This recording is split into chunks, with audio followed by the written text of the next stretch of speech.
আলাইকুম বন্ধুরা, আমার হাতে যে পাথরগুলা দেখতে পাচ্ছেন এগুলো হচ্ছে 3-4 অ্যাকুরেট।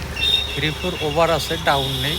3-4 অ্যাকুরেট পাথর দিয়ে বিভিন্ন ধরনের পাইলিংয়ের কাজ, বিম কলাম, বড়োর ক্ষেত্রে বিম কলাম, হ্যাঁ, সিঁড়ি, তারপর লিক ফোর অনেক কাজেই ব্যবহার করা হয়। বিশেষ করে পাইলিংয়ের জন্য 3-4 ওভার বা 3-4 অ্যাকুরেটটা বেস্ট।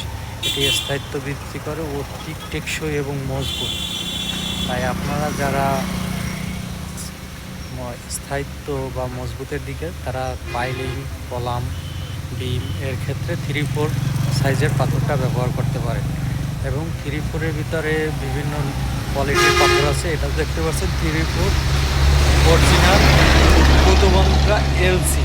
এছাড়া মার্কেটে এই নানান ধরনের বিভিন্ন রেট কম বেশি পাথর আছে, তাই আপনারা সবসময় এলসিটা ব্যবহার করার চেষ্টা করবেন। এলসি, বুতুবঙ্গা, বোল্ডার ভাঙা এগুলা সবথেকে স্থায়িত্ব বেশি কাজ করে এবং লোড ভার বহন ক্ষমতা বেশি নিতে সক্ষম। যে আপনারা দেখতে পাচ্ছেন আমার পিছনে, এগুলো হচ্ছে 3-4 ওভার সাইজ পাথর। এগুলা লংজিভিটি অনেক বেশি এবং এদের ভিতরে মরা পাথর থাকে না, নাই বললেই চলে।